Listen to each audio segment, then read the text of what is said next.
여러분 안녕하십니까? 네, 반갑습니다.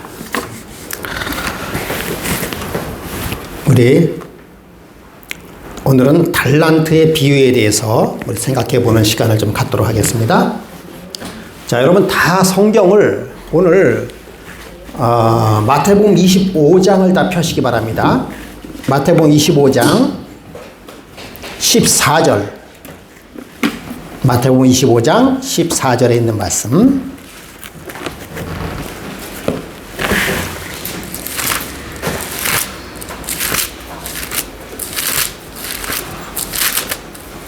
다 펴셨죠?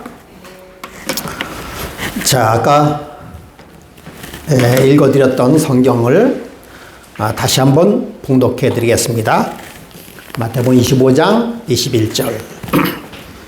그 주인이 이르되 잘하였도다 착하고 충성된 종아, 내가 작은 일에 충성하였음에 내가 많은 것으로 맡기리니 내 주인의 즐거움에 참여할지어다 하고. 여러분 만약에 20억이 지금 당장 생긴다고 한다면 여러분 뭐 하시겠습니까? 뭐 20억이 큰 돈이긴 하죠. 예, 큰 돈이긴 합니다. 또 뭐 저 같은 경우에는 굉장히 큰 돈이 되겠죠. 가만히 생각해 봤어요. 20억이 지금 나에게 생긴다면 나는 뭘 할까? 제가 지금 생긴다고 한다면 이게 제 돈이에요, 제 돈. 그렇다면 5억 정도는 이렇게 제 삶을 위해서 좀 띄워놓고, 아파트도 좀 사놓고, 비싼 아파트 못 사죠. 그래도 한 1, 2억 정도는 개인의 생활비로 좀 이렇게 좀 남겨두고, 그리고 15억 정도는 교회에 투자해야 되겠다. 이렇게 생각을 했어요. 그렇고 생각해보니까 15억 가지고 뭐 할 게 없어요. 여러분 15억 가지고 교회를 세울 수 있을 것 같아요? 힘들어요. 빚을 괜찮게 지으려면 빚을 10억 정도 또 쳐야 돼요.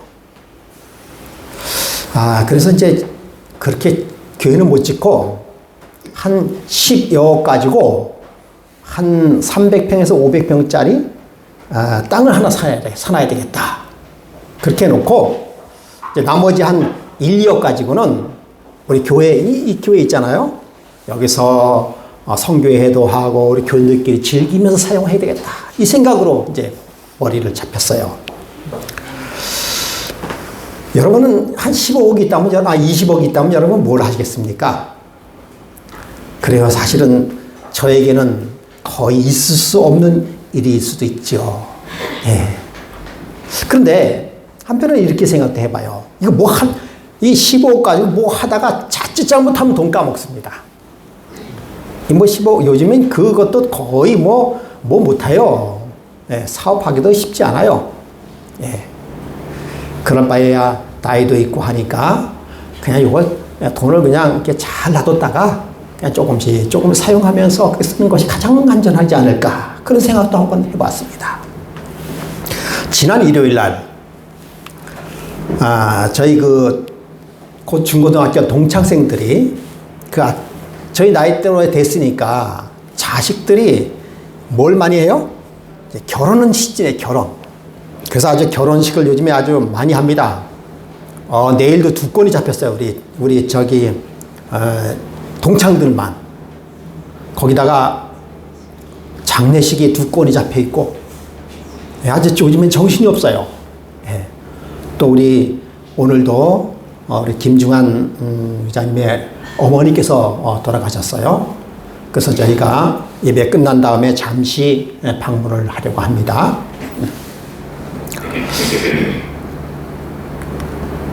그래가지고 저희 동창들끼리 모여가지고 사진을 찍었어요. 멋있지 않습니까?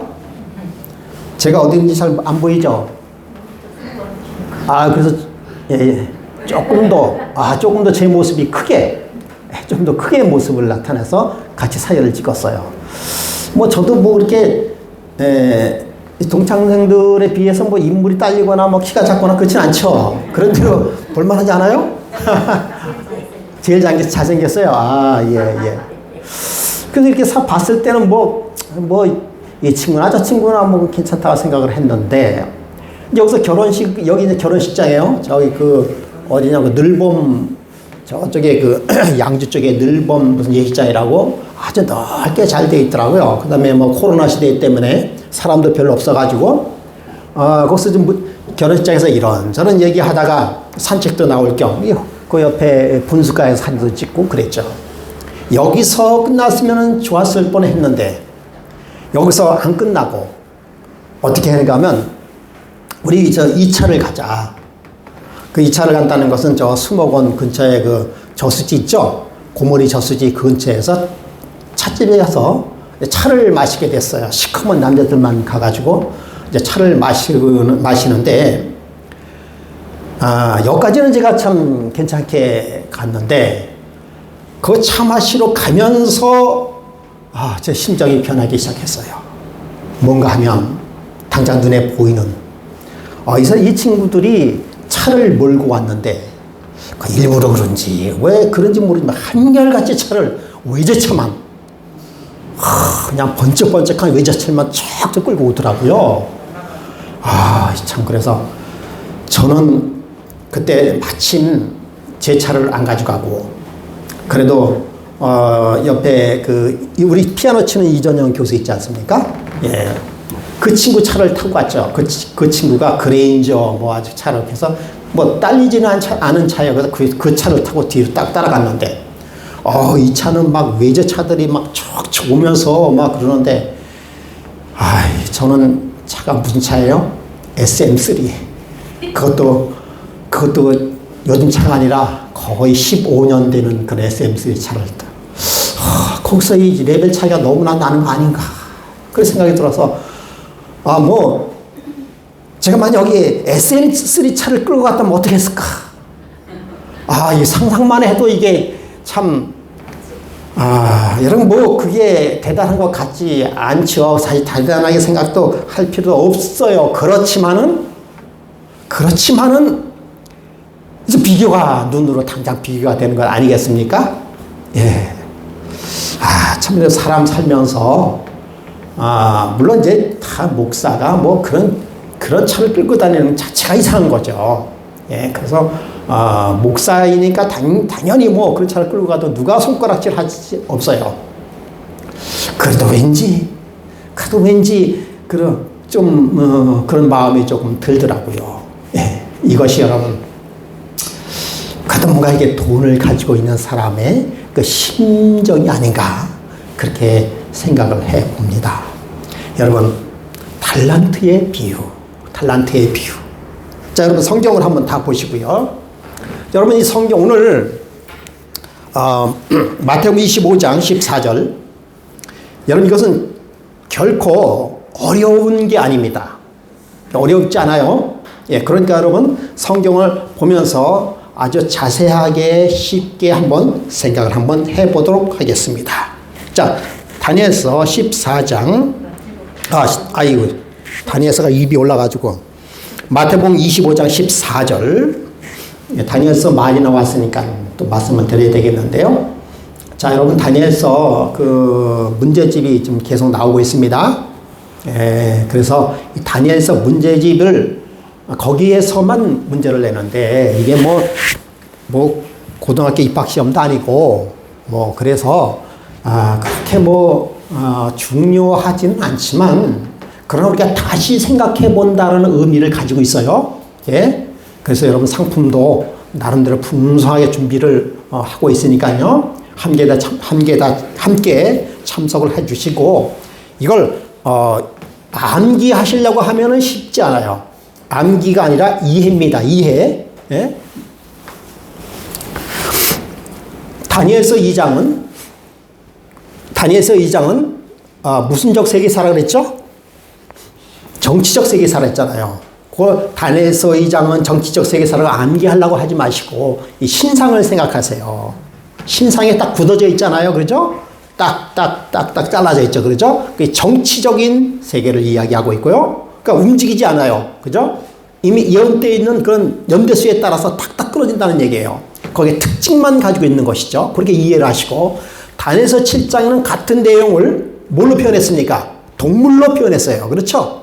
동물로 표현해서 서로 싸우고, 정치적이면서도 또 뭘 가지고 있어요? 종교적인 어떤 움직이는 듯한 그런 걸 가지고 있고, 그 다음에 똑같은 이야기를 8장과 9장에는 어떤 쪽으로요? 구속사적으로. 그래서 구속사에는 반드시 필요한 게 뭡니까? 재물이 있죠. 재물에는 수양이 필요하고 수염소가 필요하고 뭐 어떤 그런 구속사적 역사로 엮어간다. 이렇게 이해를 하시는 것이 좋겠죠. 예. 그러면서도 이제 사실은 역사를 자세히 연구하면 참 재미나지만 그렇게까지 뭐 할 필요가 있을까? 그렇게도 생각이 듭니다. 자, 넘어가고요. 자, 25장 14절. 또 어떤 사람이 타국에 갈제. 이걸 한번 여러분이 한번 읽어 오셨는지 모르겠어요. 예, 읽어 오신 분도 계시겠습니다만은, 그러나 이제 하나하나 자세하게 천천히 설명해 가도록 하겠습니다. 여러분, 또 어떤 사람이 타국에 갈제, 타국에 가면서 그 종들 3명을 불렀어요. 3명을 불러가지고, 그 다른 종들이 여러 있었겠죠. 그렇죠. 우리 상상을 해볼 수 있습니다. 그런데 그래도 좀 이렇게 신실한 종이라고 생각했던 3종을 불렀어요. 자, 그 3종에게는 한 사람에게는 몇 달란트를 맡겼다고요?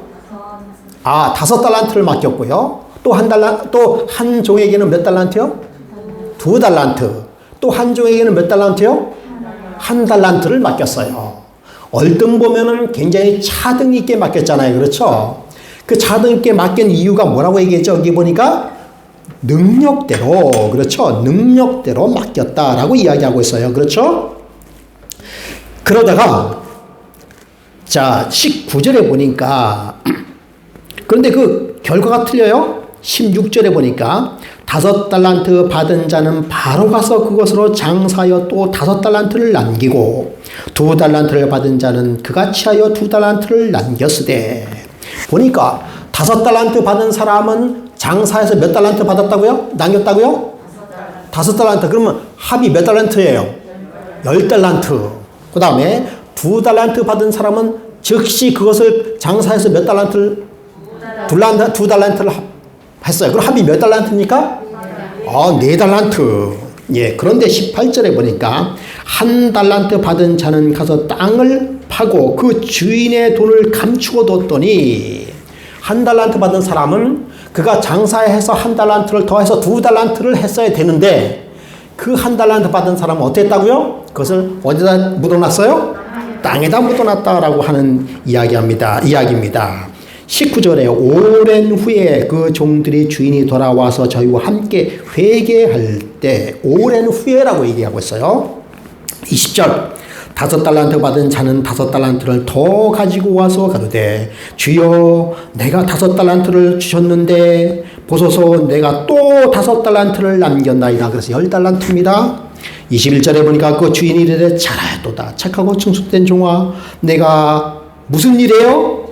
작은 일에 충성하였음에 내가 많은 것으로 내게 맡기리니 내 주인의 즐거움에 참여할지이다 하고. 22절, 2달란트를 받은 자도 와서 가로되 주여 내게 2달란트를 주셨는데 보소서 내가 2달란트를 남겼나이다 하니까. 23절, 그 주인이 이르되 잘하였도다 착하고 충성된 종아, 내가 작은 일에 충성하였으니 내가 많은 것으로 내게 맡기리니 내 주인의 즐거움에 참여할지이다 하고. 여러분, 2달란트와 5달란트 받은 자에게 주인이 한 말이 똑같을까요? 틀릴까요? 똑같았어요. 그렇죠? 똑같았다는 것이죠. 여러분 기억하시기 바랍니다. 그 다음에 24절에 드디어 1달란트 받은 자도 와서 가로되 주여 당신은 굳은 사람이라 심지 않은 데서 거두고 해치지 않은 데서 모으는 줄을 내가 알았으므로 25절 내가 두려워하여 나가서 당신의 달란트를 땅에 감추어 두었나이다. 보소서 당신의 것을 받으소서. 자, 1달란트 받은 사람은 어떻게 했다고요? 땅에다가 묻어뒀어요. 근데 묻어둔 이유가 뭐예요? 예, 주인은 모든 사람이다. 어떤 사람이다? 굳은 사람이라. 그 다음에 심지 않은 데서 거두고 해치지 않은 데서 모으는 줄을 내가 알았으므로. 여기서 주인을 알았다라고 얘기하는 사람은 누구밖에 없어요? 한 달란트 받은 사람밖에 없어요.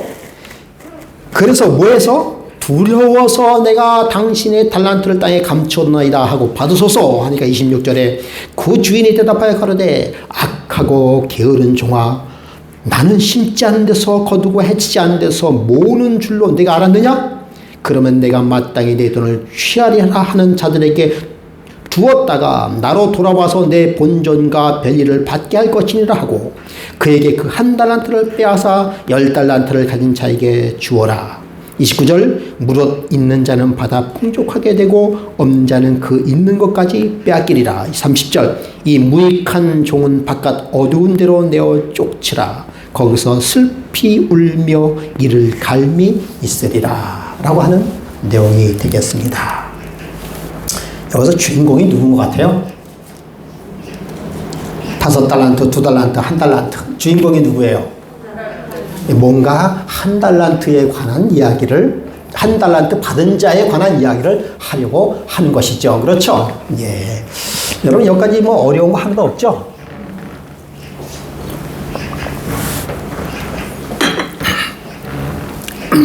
그런데 이제 자세하게 하나씩 한번 좀 우리가 풀어가도록 하겠습니다. 어떤 사람이라고 얘기했어요. 여러분, 이 어떤 사람일까요? 첫째는 뭐예요? 대지주입니다. 그렇죠? 대지주. 이 사람은 돈이 많을까요? 적을까요? 돈이 많은 대지주를 얘기하는 것이에요. 어떤 사람이 타국에 갈제.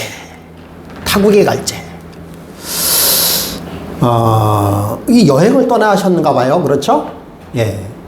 타국에 갈제. 원래 떠났었다는 얘기입니다. 그 종들을 불러 자기 소유를 맡긴가 같더니 뭐가 그렇다는 것입니까? 여러분, 이게 지금 뭐에 대한 얘기일까요?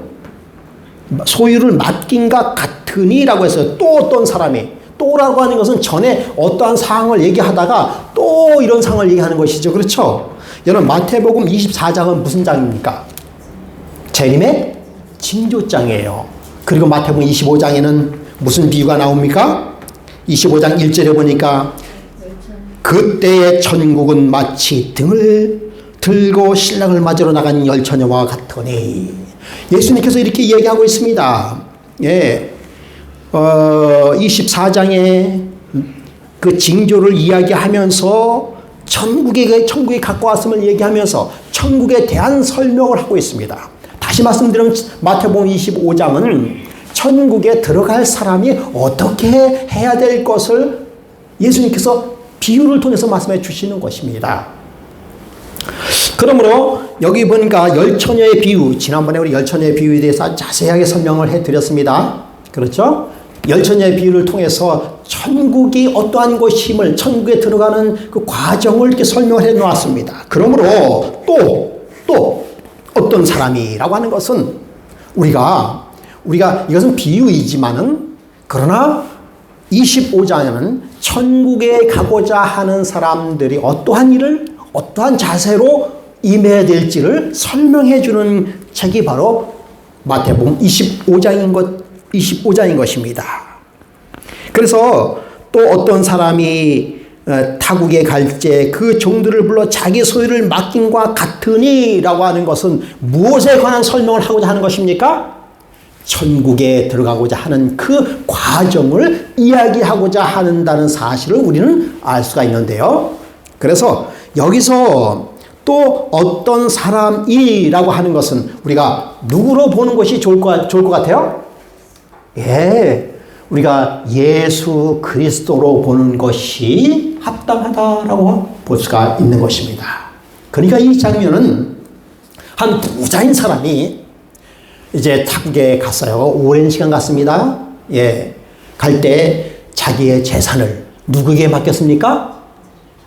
종들에게 자기의 재산을 맡겼다라고 하는 것입니다. 예. 여러분, 이것은 예수 그리스도께서 지금으로부터 몇 년 전에요? 2000년 전에 이 땅에 계셔서 당신의 사업을 다 마치시고 어디로 가셨습니까? 하늘로 승천하시면서 당신의 제자들에게 무엇을 맡겼어요? 예수 그리스도께서 하셨던 재산. 그 재산이 뭡니까? 예수님이 이 땅에서 하셨던 재산이 뭐예요? 돈 좀 있었습니까? 돈 예수님께서 이 땅에 계시면서 하늘로 가실 때 재산이 뭐예요? 재산이 복음입니다. 복음. 예, 복음을 그 종들에게 맡겼다라고 하는 것입니다. 자, 타국이 이렇게 외국을 얘기하겠죠. 그렇죠? 그런데 여러분, 예수님께서 가신 그곳은 사실은 타국이 아니라 우리의 뭐라고요? 우리의 본향, 본래의 고향인 것입니다. 본래의 고향. 그러니까 예수 그리스도께서 본래의 고향으로 가시면서 다시 오시겠다는 약속을 벌써 그것까지 나가면 안 되죠? 여기 보니까 맡기고 갈세라고 얘기하고, 예, 그 다음에 몇 절입니까? 19절. 그러니까 오랜 후에 그 종들이 주인이 돌아와 저희와 함께 뭐 할세? 회개할세. 회개라고 하는 것은 뭐예요? 내가 잘못된 것을 회개하는 것이 아니라 예, 돈 얼마나 가지고 있어? 얼마 썼는지 다 따져보겠다는 얘기죠. 그렇죠? 예, 그런 얘기가 되겠습니다. 그러니까 타국에 간 그 주인은 언젠가는 뭐한다? 오랜 후에 다시 뭐한다는 것을 알 수 있어요? 돌아온다라는 사실을 우리는 알 수가 있는 것입니다. 14절. 그 종들을 불러. 여러분, 그 종들을 불렀다라고 얘기했습니다. 종. 여러분, 여러분, 종의 개념을 좀 우리가 좀 알아야 되겠습니다. 종. 우선 그때 당시의 종의 개념을 조금 우리가 알 필요가 있습니다. 그때 당시의 종. 우리가 성경을 연구할 때 제일 첫 번째로 뭘 알아야 되는가 하면 이 텍스트 본문이 가지고 있는 의미가 무엇인지를 알아야 돼요. 예. 그리고 또 그때 당시에 왜 예수님의 말씀이 있잖아요. 예수님께서 그때 당시에 그들에게 하고자 하는 말씀이 무엇인지를 먼저 알아야 되는 것이에요. 예. 그리고는 현 시대에 우리는 무엇을 알아야 되는가에 대한 것을 고찰해 보는 것이 우리가 성경 말씀을 연구하는 과정이며 목적이 되는 것이죠. 예. 그래서 여러분, 그 종들이라고 해서 종들. 여러분, 종은 어떠한 의미를 가지고 있을까요? 종. 여기 말씀한 것처럼요. 종은 노예입니다. 노예예요. 여러분, 이때 당시에 이 노예들은 노예가 될 수 있는 방법, 노예가 될 수밖에 없는 길은 한 두세 가지가 있습니다. 첫째, 노예가 되려면 어떻게 해야 되겠죠? 다른 나라와 침공을 하고 싸워서 이겨야 돼요. 그렇죠? 이긴 다음에 그 패한 나라의 사람들의 국민을 뭘로 잡아오는 것입니까? 노예를 잡아오는 거예요. 그럴 때에 노예가 될 수 있는 것입니다. 그 다음에 노예가 될 수 있는 것은 뭔가 하면 원래 신분적으로 노예로 탄생될 수 있어요. 그러니까 뭔가 하면 아버지가 노예면 그 자식도 노예였어요. 완전 신분적으로 노예가 될 수가 있었고요. 그리고 이때 당시에 가장 크게는 노예가 될 수밖에 없었던 일은 뭔가 하면 이 먹고 살기 힘들 때, 다시 말씀드리면 뭔가 하면 뭐 자식들은 뭐 한 대여섯 명 낳았는데 도저히 먹고 살 수 있는 양식이 없어요. 네. 그럴 때는 어떻게 합니까? 땅은 없죠. 그러니까 대지주에 가 있는 지주한테 땅을 모아받아서 이렇게 임대를 받아가지고 그 농사를 짓는 거예요. 그 다음에 농사를 지으면서 거기 한 10분의 1인가를 갖다가 지주한테 주고, 네. 그리고 그때 당시에는 여러 가지 세법이 있었습니다. 지주한테 주고요. 세금을 10분의 1로 로마에 바쳐야 되는 것이에요. 그리고 또 그때 당시는요, 거기에 또 10분의 1을 성전세로 바뀌어 세겔이라 10분의 1 성전세로 바칩니다. 그래서 자기가 먹을 수 있는 것은 거의 한 50% 정도밖에 안 됐던 그런 때입니다. 그런데 그러한 세를 바치지 못할 때, 특별히 로마에게 바쳐야 될 세금을 바치지 못할 때 갑자기 그 해에 흉년이 왔어요. 그래가지고 뭐 쌀 한 톨, 그러니까 보리죠. 거기는 보리 밀 한 톨도 구할 수 없는 그런 상황에 접해서 먹고 살기 힘들 때는 뭐 하니까 갚을 돈도 없죠. 먹지도 못하죠. 그럴 때는 스스로 뭐가 될 수밖에 없어요. 그 주인의 종이 될 수밖에 없습니다. 그 다음부터는 그 종은 주인이 주는 양식을 먹을 수는 있대. 재산권은 전혀 생사할 수 없어요. 그냥 주인이 시키는 대로 하는 것입니다. 주인이 시키는 대로 하면 그저 먹고 살 수 있는 것이 바로 종들이에요. 그 종들의 그런 의미를 가지고 있는 것입니다. 그러므로 이 종들은 절대적으로 누구에게 속하져 있는가? 주인에게 속해져 있어요. 그래서 주인은 자유가 없습니다. 종은 자유가 없어요. 그다음에 종은 뭐가 없습니까? 소유권도 없습니다. 내 재산이라는 것이 하나도 없어요. 다 주인의 것입니다. 내가 열심히 일을 해서 예를 든다면 뭐 1년에 1,000만 원을 벌고 2,000만 원을 번다 하더라도 그 종은 자기 것이 아니에요. 다 누구 것입니까? 주인 것이 돼. 그게 종이에요. 그 종에서 벗어나려고 하면 어떻게 해야 됩니까? 자기가 원래 가지고 있던 그 빛을 뭐 해줘야 돼요? 그 누군가가 탕감해 줘야만 종에서 벗어날 수가 있는 것입니다. 그런 것이 종이에요. 그런데 여기서 왜 종으로 표현했을까? 이제 여러분 그때 당시의 그 상황이 종의 상황이 그런데요. 이걸 조금 더 예수님께서 이것을 비유로 얘기하셨을 때에는 그 상황만 이야기하려고 한 것이 아니죠. 그렇죠?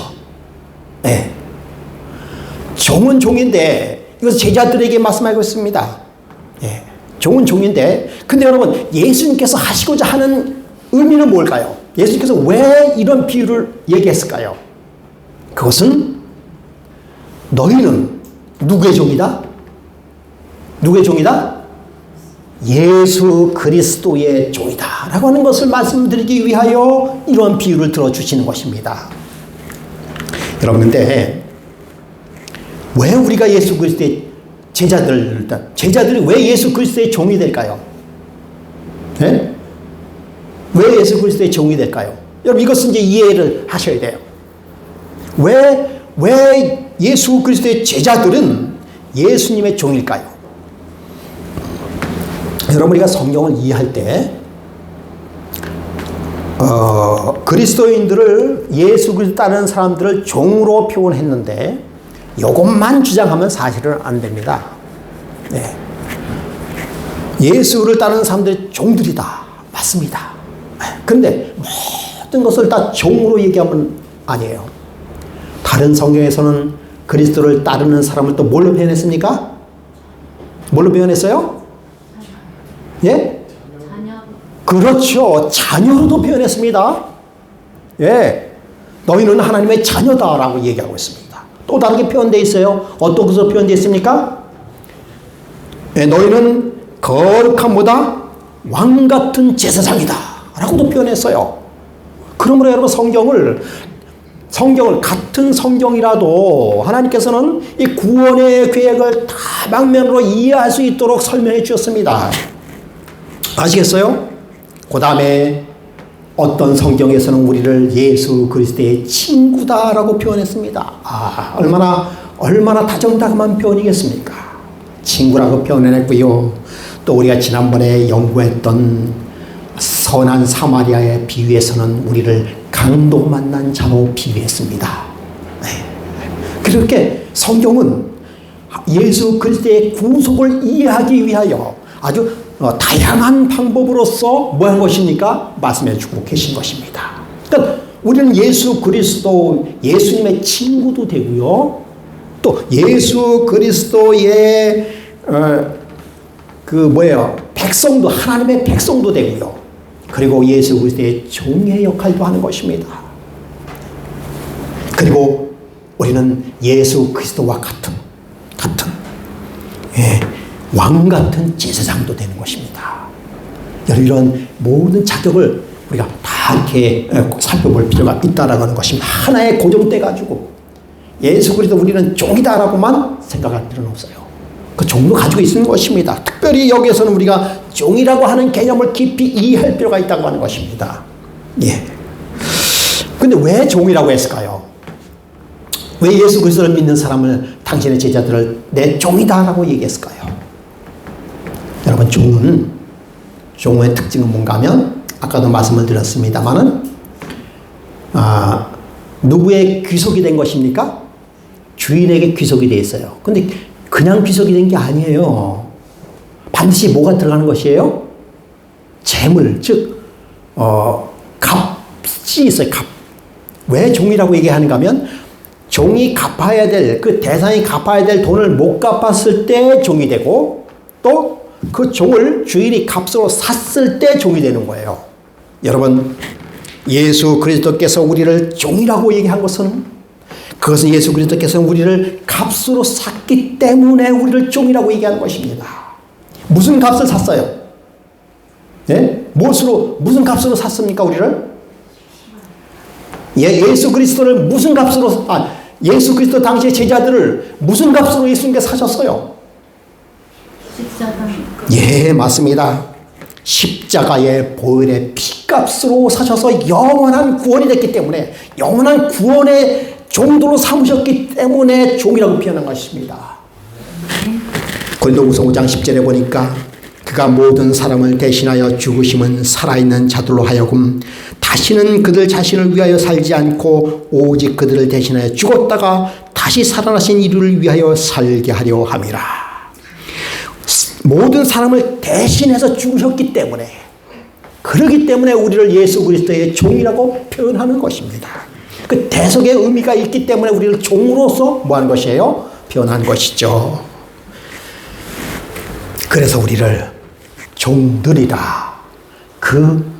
거기에 있는 그 세 명이나 종들을 불렀다라고 얘기할 수 있는 것입니다. 그래서 그들을 뭘로 표현했다?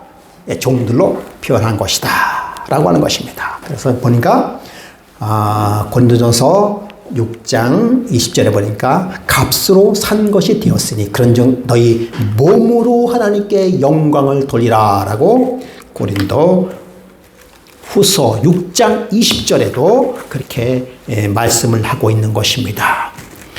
여러분, 믿는 자나 안 믿는 자나 근본적으로 우리는 다 예수 그리스도의 소유입니다. 예수 그리스도를 위하여 봉사하도록 부름을 받은 것이죠. 예수 그리스도께서는 하늘로부터 우리의 모든 삶을 다 십자가를 통해서 사셨어요. 그런 의미로서 우리는 뭡니까? 예수 그리스도의 종이 되는 것입니다. 여러분, 종의 특징은, 노예의 특징은 뭔가 하면은요, 자기 마음대로 사는 게 아니에요. 예. 종은 죽고 사는 문제가 누구에게 달렸기 때문에 그렇습니까? 주인에게 달렸어요. 예. 특별히 예수 그리스도께서, 그러면 우리가 예수님의 종인데, 여러분 잘 들으세요. 우리는 예수님의 종이에요.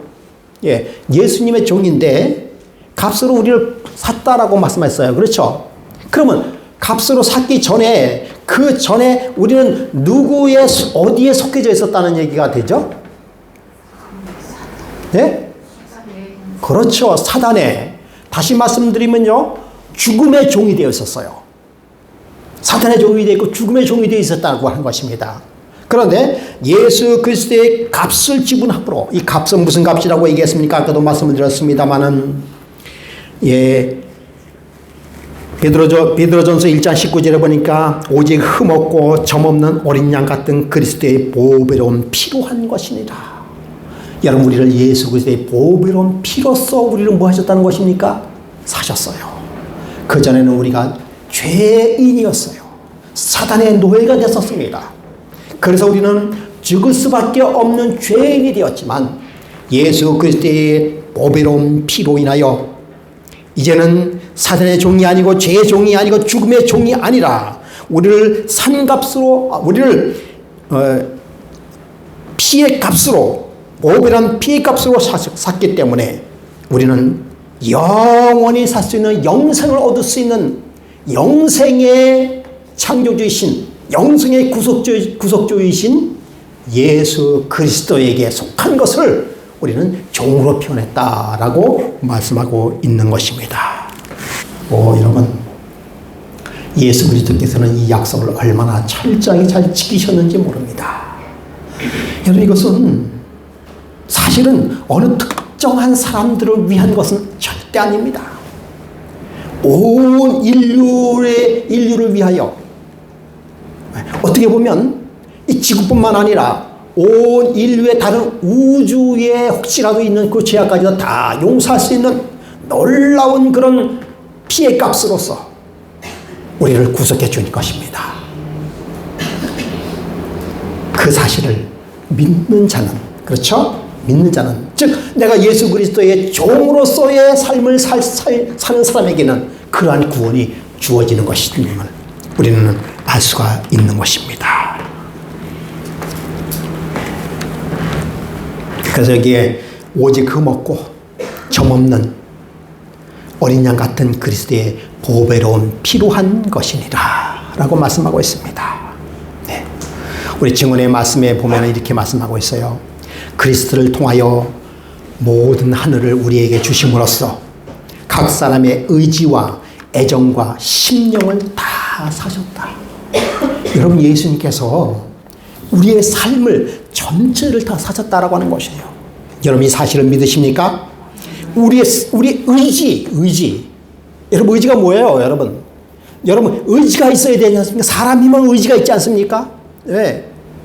여러분, 우리 아직까지도 이 땅에 태어난 지 2년도 안 된 우리 손자도 자기 의지가 있어요. 예, 그래가지고 요즘에 핸드폰을 얼마나 좋아하는지 아주 기가 막혀요. 제가 보니까. 예, 핸드폰을 이렇게 올리는 거, 이거, 터치해서 올리잖아요. 그걸 또 얼마나 사는지 착 올려요. 그러면 아주 빨리지도 않고 싹 올라가다가 스면은 다시 또 밑으로 내리다가, 그 다음에 그 아이콘을 갖다 이렇게 하나 톡톡톡톡 두르고 얼마나 잘하는지 몰라요. 예. 정말 이 세상을 빨아들이는데 놀라울 만큼 빨아들이고 있어요. 예. 백화점에 가면 지 세상이에요. 그냥 저는 옛날에 두려워가지고 그런데 가면은 한 발짝도 못 움직이는데 얘는 안 그래요. 부모가 있든지 없든지 백화점을 막 누비면서 막 엘리베이터 탔다가 막 에스컬레이터 탔다가 참 제가 따라다니면서 참 대단하다. 얘를 어떻게 키워야 되나 이거. 벌써 얼마나 그런 의지와 애정과 심령을 다 사셨다라고 얘기하고 있습니다. 여러분, 제가 우리 집사람하고 가장 사랑하는 관계이지만 제가 우리 집사람에게 의지와 애정은 준다 하지만은 심령까지 다 주지 않아요. 다 주지 못해요. 예. 어떤 면에서는 전원적으로 우리 집사람이에요. 예. 그러나 예수 그리스도께서는요, 우리가 하늘을 우리에게 주심으로써 이미 줬다라고 얘기하고 있어요. 예수 그리스도의 피로 말미암아 우리의 의지까지, 애정과 심령을 다 사셨다라고 얘기하고 있습니다. 그래서 우리는 누구의 종이 되는 거예요? 예, 우리는 예수 그리스도의 종이 되는 것입니다. 피로 사신 종, 예, 피로 사신 종이 되는 것이죠. 자, 그런데 이제 계속해서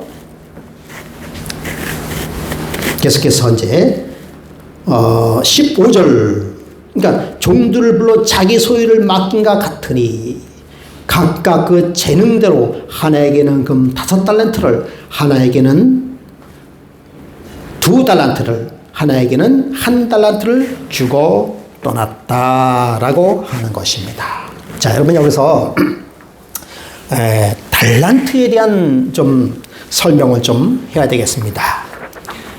여러분, 달란트,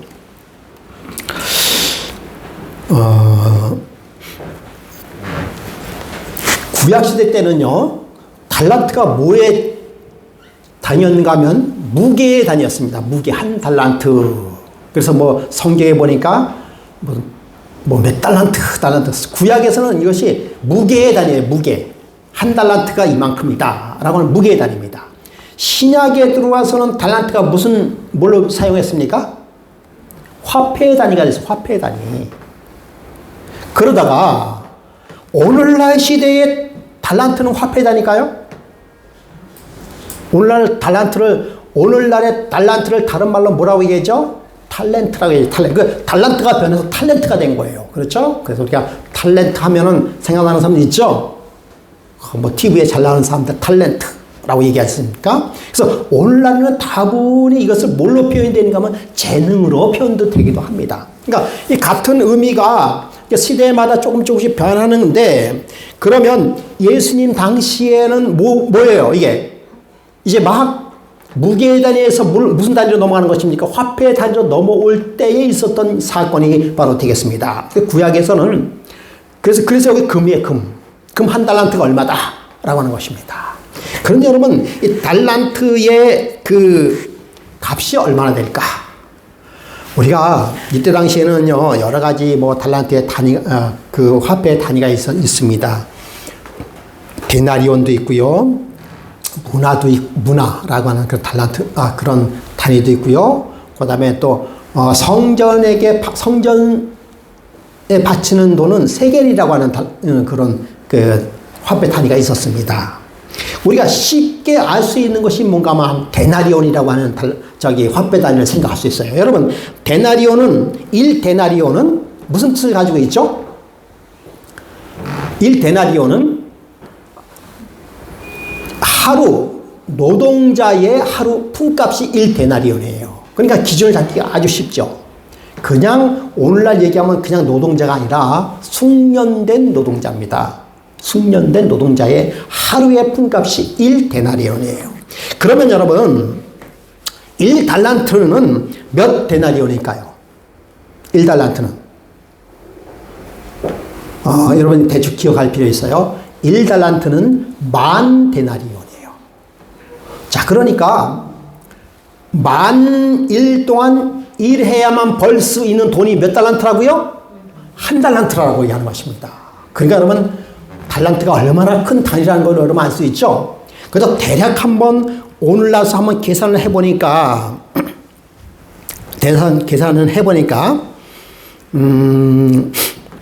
오늘날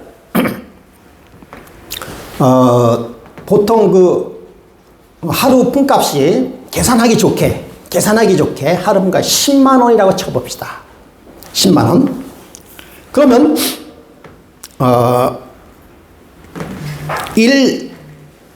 1달란트는 10,000 곱하기 10만 하면 얼마입니까? 10억 아니에요? 10억? 그러니까 대충 계산해보니까 1달란트는 10억으로 생각할 수 있어요. 그런데 실질적으로 요즘에 그때로 이렇게 환산을 하면 한 20억 정도로 볼 수 있습니다. 우리 요즘에 그래도 좀 이렇게 일하는 사람은 20만 원은 줘야 돼요. 예.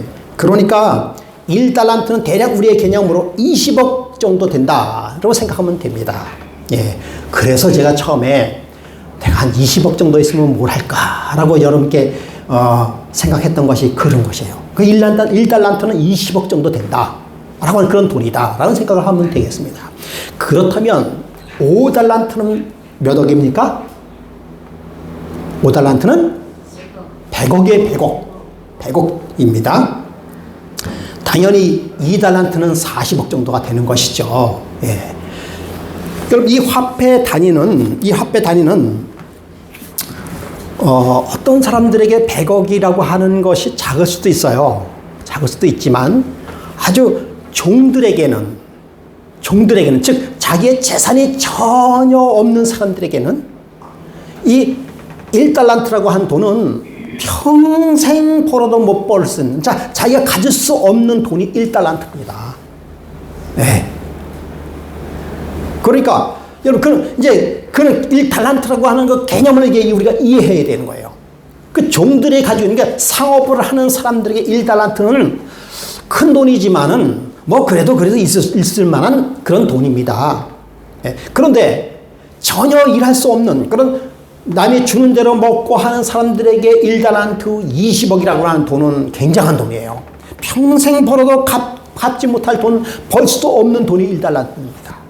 그것뿐만 아니라 5달란트를 줬다고 하는 것, 2달란트를 줬다라고 하는 것은 엄청난 돈을 그에게 맡긴다는 것입니다. 평생 벌어도 벌 수 없는 그런 금액의 돈을 그들에게 줬다라고 하는 것입니다. 그런데 여기서 우리가 그때 당시에 그 사회성을 조금 더 살펴보면은 우리가 좀 더 이해할 수 있는 것인데요. 이 종은 전혀 그렇게 일을 할 수 없는 그런 상황에, 그러니까 일을 해도 그 정도 돈을 벌 수도 없고 또 번다고 해도 자기하고는 전혀 상관없는 그런 돈을 가지고 있는 것이에요. 맡긴다고 하는 것입니다. 그러면 그때 당시에 이 대지주들은 돈을 어떻게 벌었는가 하면 여러 가지 돈을 벌 수 있는 기회가 있어요. 오늘날도 마찬가지입니다. 오늘날도 마찬가지예요. 돈을 벌 수 있는 기회는 상업을 해서 돈을 벌기도 했고, 그러나 그때 당시에 뭐 지금처럼 이렇게 원활한 그런 상업을 할 수가 없어요. 예. 그래서 그들이 가지고 있는 것은 뭔가 하면 노동력을 통해서 뭐 하는 것입니까? 부를 축적하는 거예요. 예. 특별히 이게 고리대금, 그러니까 악덕업자들은, 그러니까 돈을 많이 버는 사람들은 대부분 이 고리대금업자예요. 그러니까 먹고 살기 힘든 사람에게 땅을 담보로 해서 뭘 줍니까? 먹을 걸 주는 거예요. 예. 그러다가 돈을 또 꿔주는 거예요. 그래서 그거 못 갚으면 어떻게 해요? 그 땅을 내 거로 차지하는 거예요. 그래서 돈을 버는 거예요. 대부분 이때 사람들이 가장 돈을 많이 벌 수 있는 근거가 그것입니다. 그래서 여러분 삭개오도 그렇게 돈을 많이 벌 수 있었던 근거는 뭐였기 때문에? 예, 세금을 많이 걷어들였기 때문에. 예, 특별히 기근이 많이 들고 살림이 어려우면 어려울수록 이 갑부들은 그때 당시에 지금 얘기하는 게 아니라 갑부들은 더 많은 돈을 벌어요. 여러분 그때 당시도 돈을 버는 시대입니다. 여러분 먹고 살기 힘들면 농사 져도 뭐 돈이 안 나오잖아요. 그럼 어떻게 해요? 먹고 살긴 살아야 되겠지요. 예. 그러면 땅 팔고 또 자식 팔고 나 팔고 종이 되는 거예요. 땅도 다 빼앗깁니다. 이스라엘 백성 당시에 그러한 그 폐단을 없애기 위하여 7년마다 무슨 제도가 있었습니까? 신년제도가 있었어. 하나님께서 모세의 율법에 이렇게 놔둬서는 도대체 안 되겠다 해가 7년마다 신년제도가 있어가지고 뭘 풀어주는 거예요? 과거에 있었던 그 종들이 있었던 걸 다 풀어주는 거예요. 그래가지고 종이 풀려서 자기가 가지고 있던 옛 땅을 다시 찾을 수 있는 걸 기회를 주는 것이 바로 신년이에요. 그런 제도가 있었습니다. 그래서 여러분 이때 당시에 돈을 잘 관리할 수 있는, 금을 잘 관리할 수 있는 그런 방법이 뭔가 하면, 지금은 돈이 있으면 어디다 집어넣어요? 은행에다 집어넣잖아요. 그래서 은행이 돈을 관리해 주잖아요. 예. 돈을 관리해 줄 뿐만 아니라 이자도 주고 뭐 그런 참 좋은 세상입니다. 예. 근데 그때 당시에는 은행이 없기 때문에 이 돈을 가지고 있는 사람의 돈을 잘 관리를 할 수 있는 방법이 뭔가 하면 어디다가 묻어두는 거예요? 땅에다가 묻어두는 거예요. 아무도 모르게. 땅에다 묻어두는 것이 가장 돈을 잘 관리할 수 있는 뭡니까? 방법이었어요. 그래서 특별히 누구 땅에다 묻어둬야 될까요? 내 땅에다가. 내 땅이었으면 누구 땅? 내 주인의 땅에다 묻어두는 거예요. 그래서 과거에 내가 있었던, 과거에 내 땅이었었는데 지금 현재 내 땅이 아니라 주인 땅이에요. 그죠? 과거에 내 땅이었던 그 땅에다 묻어두는 거예요. 근데 필요할 때 캐다 쓰기도 하지만, 근데 또 주의할 것이, 이게 신년이 지나가지고 이 땅이 주인에게 다시 돌아가기 전에, 돌아가면 그 금액이 누구 돈이 되는가 하면 그 주인의 돈이 되는 거예요. 다시. 예. 그래서 여러분 그 밭에 감추인 보화의 비유가 있지 않습니까? 예. 그러한 그러한 돈들이 있다가 이 농부가 밭을 캐다가 뭘 발견했어요? 땅에 보화를 발견했어요.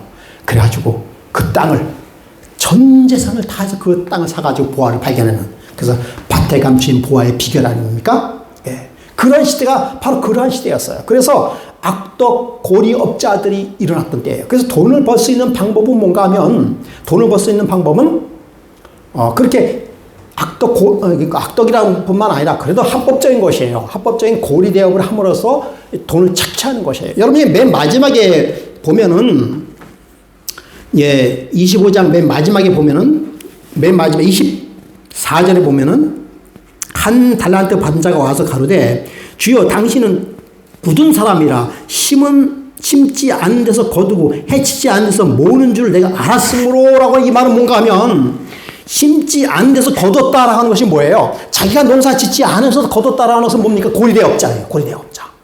그때 당시에 그런 일이 있었다는 것이에요. 예. 안에서 거두고 또 해치지 않는 데서 모은 줄 알았다. 해치지 않았다는 것은 뭐예요? 이게 해치지 않았다는 것은 키를 이렇게 까불어가지고 노동력을 행하는 거예요. 그래서 알곡은 날려보내고, 이런 참. 축적이는 날려보내고 알곡을 거두어들이는 거, 그걸 해치는 거라고 얘기해요. 그러니까 뭔가 알곡을 거두어들이기 위해서 노동을 해야 되는데 그렇지도 않고 뭐 하는 것입니까? 그런 것으로 돈을 버는 줄을 내가 뭐하다? 알았으므로 내가 두려워하여. 내 가지고 있는 돈도 뭐 할 것이다? 빼앗기면 내가 지금도 종인데 이것마저도 빼앗기면 나는 어떻게 되는 것이에요? 그나마도 신년이 돼도 나는 희망이 없는, 영원한 희망이 없는 그런 종이 될 수밖에 없었음을 나는 알고 두려워하여 내가 당신의 달란트를 어디다 감췄다? 땅에 감췄다. 여러분, 문제. 2달란트, 3달란트, 2달란트와 5달란트, 그 다음에 1달란트. 누가 더 현명하고 누가 더 상식적이었을까요? 네? 우리 윤명 지사님.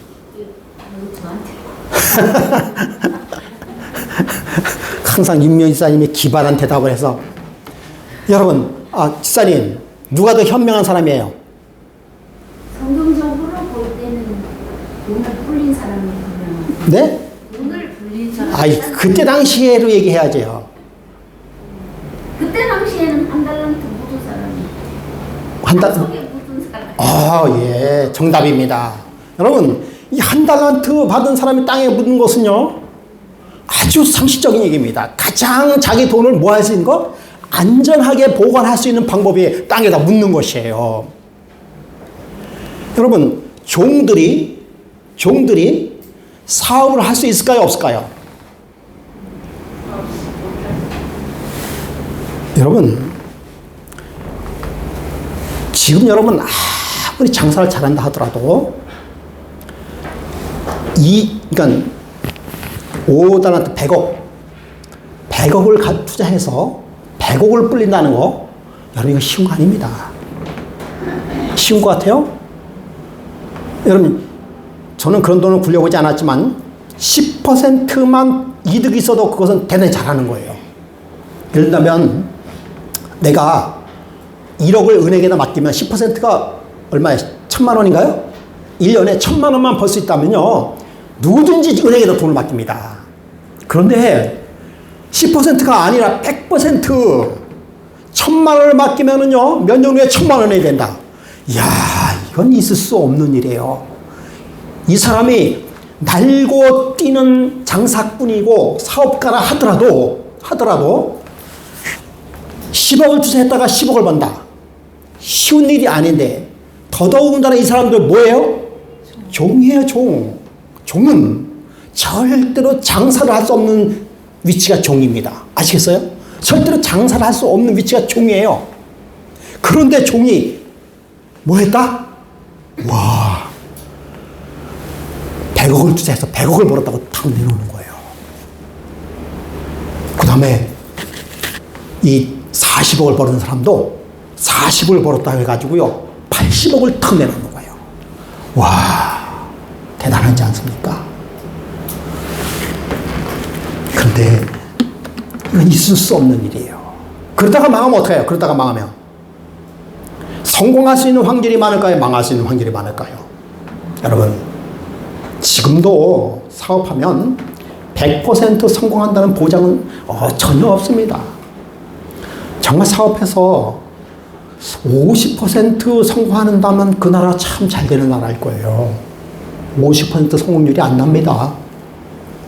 근데 이것은 뭔가 하면 투자하면 투자할수록 100% 이득이 남는 장사.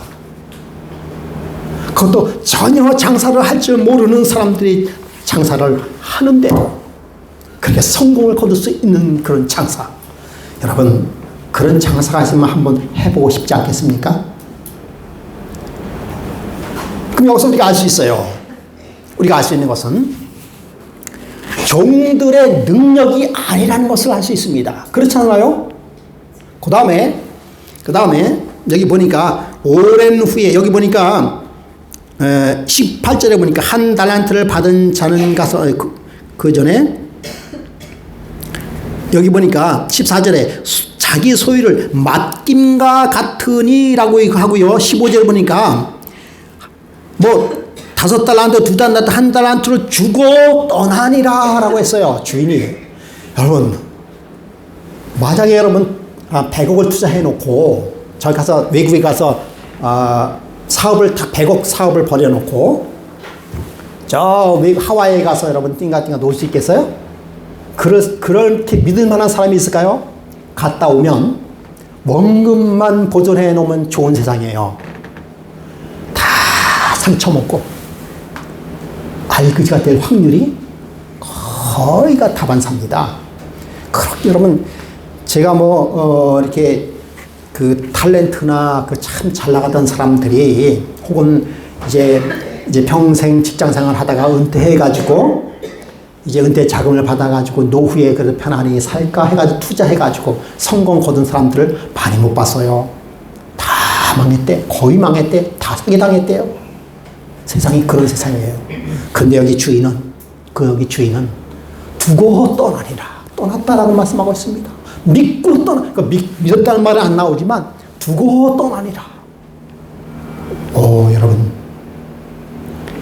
여기에는 커다란 의미가 같이 포함이 되어 있습니다. 여러분 다음 주에는 이 달란트의 비유 두 번째 설교를 함께 나눌 것입니다.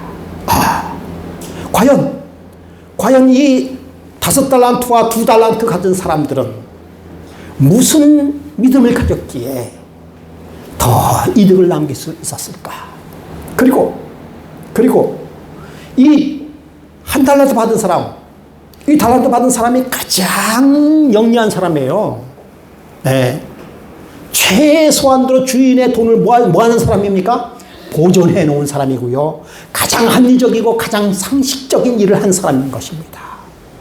그리고 현실을 누구보다도 잘 알았던 사람이 바로 누구예요?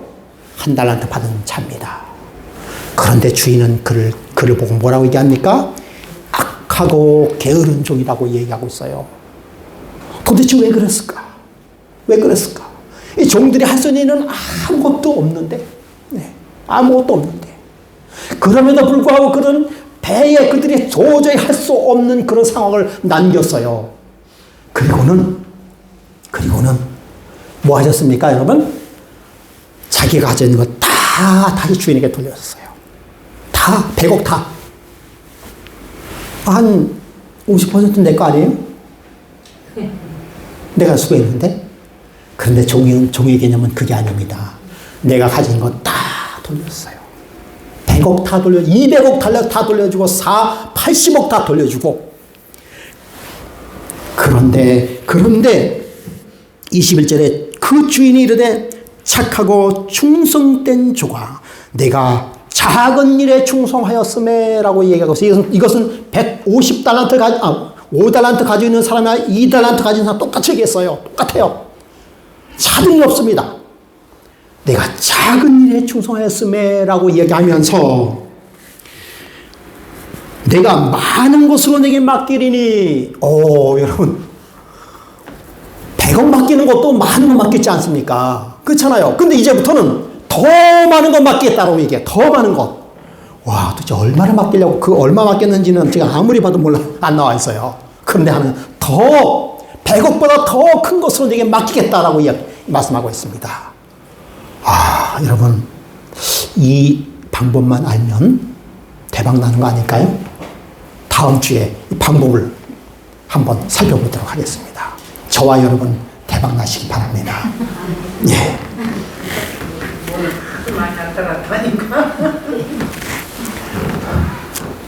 이해를 못 하겠어요? 예, 정신 없어요? 예. 아, 제가 아직 가장 쉽게 얘기했는데. 예. 근데 한 가지만 기억하시기 바랍니다. 종들은 절대 이 5달란트를 활용할 수 없다라는 것을 기억하시기, 이것만 기억하시면 돼요. 네. 이걸 설명하기 위하여 그때 당시에 있었던 일을 설명하고 다 설명했던 겁니다. 아시겠어요? 그것만 기억하시면 돼요. 그리고 1달란트 받은 자는 가장 인간적인 사람이다. 가장 현명한 사람이다. 그런데 여러분 여기서 오늘 가면서 잊지 못해야 될 한 가지만 설명해 드리겠습니다. 1달란트 받은 사람은 무엇을 이해하지 못했을까요? 네? 주인을 이해 못했어요. 그것만 2가지만 기억하면 돼요. 아시겠죠? 과정은 다 알잖아요. 그죠? 5달란트가 몇 달란트 남겼어요? 시장님? 배 남겼다. 요거 다 아시잖아요. 그렇죠? 네, 이제 어려울 거 없습니다. 예, 그것만 기억하세요, 여러분. 예, 이게 키포인트입니다. 칭찬 다 똑같아요.